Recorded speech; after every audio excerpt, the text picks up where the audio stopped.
Greetings, my name is Hazel Animana and I'm here to present my journal review report entitled A Review on Order Coralliformes. The first is Overview of Order Coralliformes.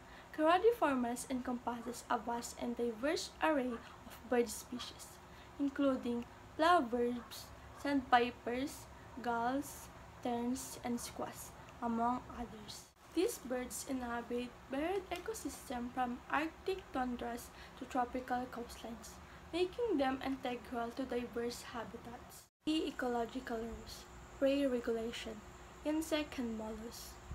Coralliformes help maintain the balance of ecosystem, controlling the population and small aquatic organisms. The example on this is plovers. Yung plovers is kumakain ng mga insect which is beetles and flies in the beach or dalampasigan. Because of this, it helps control the population insects in coastal areas. New indicators of ecosystem health.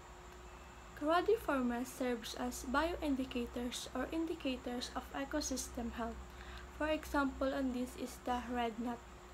Pag bumababa yung population ng red knot, naapektuhan nito yung pagkawala ng tirahan nila or yung tinatawag na habitat loss or the food shortages sa mga lugar na pinagpapahingaan nila like sa Delaware Bay. Ito yung mga examples na sinabi ko. Next is purpose and the scope of the review. Purpose: synthesize research on Coralliformes ecology, behavior, and conservation. Identify research gaps and inform conservation strategies. One of the key objectives is to identify gaps in current research. Scope: migratory patterns and connectivity. This examines how Coralliformes and the crucial stopover sites they rely on. Example is yung mga red knot. Naglalakbay sila ng malayo for migration dahil kailangan nila ng magandang location like sa Delaware Bay. Dito is nag-rest sila at nag-gain ng lakas para lumipad ulit. Feeding ecology and trophic roles. Ito naman is ini-investigate nila kung ano yung mga kinakain ng Coralliformes and kung paano sila kumakain. Example na dito is yung sandpipers. Sandpiper has important role in balancing the nature through controlling population ng mga maliliit na invertebrates like yung worm and shrimp. Change impact. Ito naman is tinutukoy na kung ano yung mga impact ng global warming o yung climate change sa Coralliformes.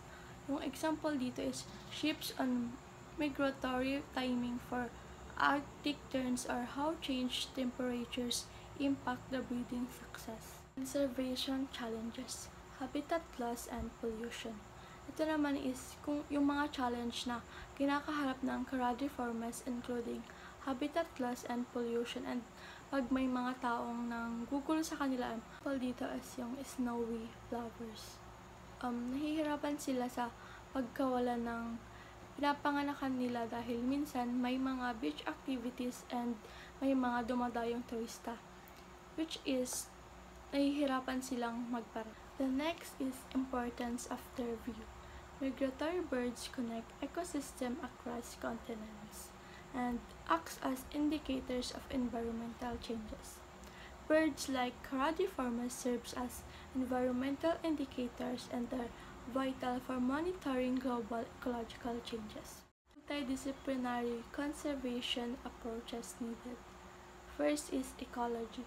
Ecology is for understanding invertebrates within ecosystem. Next is climate science. Climate science is for protecting future impacts. Last is socioeconomics. Socioeconomics for balancing human activities and conservation needs. The next one is summary of articles. Focus areas: migratory connectivity. Calidris canatus. Calidris highlight their global migration and dependence on stopover sites. Breeding success: Caragius alexandrinus. Caragius emphasizes the impact of environmental and human pressures on reproduction. Urbanization impacts: Laurus argentatus. Observation on laurus reveal how urban setting affect their behavior and survival. Methodologies. Field observation. This method is essential for real-time data on behaviors and habitat of Caragiformes. Satellite telemetry and GPS tracking. This provides detailed migration maps. Stable isotope analysis. Used for understanding dietary and habitat preferences. Genetic tools for population studies, which provide insights to population diversity and resilience. Key findings: population declines due to habitat loss. Habitat loss in key areas like the Yellow Sea severely impacts species. Altered migratory timings and reduced breeding success. Climate change affects altered migratory timing and reduced breeding success. Importance of critical stopover sites. Importance of stopover sites areas like Delaware Bay are crucial for successful migration. Implications. Urgent need for habitat conservation.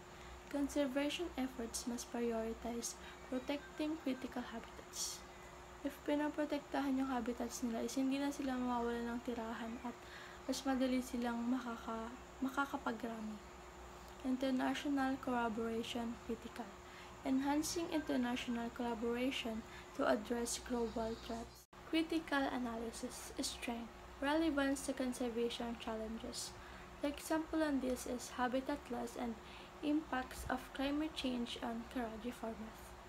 Use of advanced tracking and analytical tools.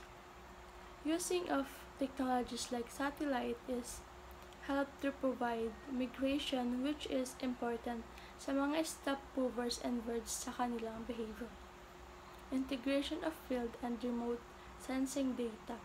By combining data from field observation, remote sensing, and genetic analysis studies after understanding of Caragiformes ecology.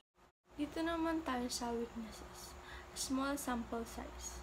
Many studies on Caragiformes are constrained by small sample size. Overlooked variables. For example, predation pressures. Dito naman is pag nawawalan sila ng tirahan, bumababa yung population nila. Limited generalizability of site-specific findings. Yung Caragiformes ay kadalasan nakatuon lang sila sa mga particular na lugar like yung sa stopover sites. Relevance and future directions. Alignment with trends. This review is naka-align siya sa global efforts para i-combat yung biodiversity loss and ma-address yung climate change impacts. Addresses biodiversity loss and climate adaptation. Addressing this challenge is not just about conserving the health of ecosystem that humans rely on resources, clean water, and climate regulation. Future research needs. Impact of extreme weather events. Meaning is, the change of climate is nagdudulot ng mas madalas o mas malakas na bagyo or pagbaha, which is nadidisrupt nito yung breeding and migration ng Caragiformes. Genetic diversity and population resilience. Yung genetic diversity is yung nagpapalakas ng kakayahan ng mga population ng ibon na labanan yung sakit na darating sa kanila, yung darating sa kanila dulot ng temperature. Example na dito is yung red knot. Yung red knot kasi mababa lang yung genetic diversity nila is and nahihirapan silang mag-adapt pag tumaas yung temperature. Naging effect nun is madali silang madadapuhan ng sakit. Conclusion. Key insights. Caragiformes face significant threats from habitat loss and climate change. The review underscores two primary threats of Caragiformes, which is habitat loss and climate change. Recommendation. Strengthen global conservation efforts. Dito is kailangan yung mga countries magtulong-tulong na mag-work together para protektahan yung mga habitat ng birds at migration paths. Expand use of advanced tracking technologies. Ang paggamit ng tools like GPS tracking is nakakatulong sa scientists para mapag-aralan kung saan may mga birds, kung saan pwedeng mag-travel yung mga birds sa places na mapoprotektahan sila. Include socio-economic factors in planning. Conservation plans should be also considered. Local communities balancing their needs with protecting nature. Saving these birds will require teamwork, technology, and careful planning to ensure they and their ecosystem can thrive.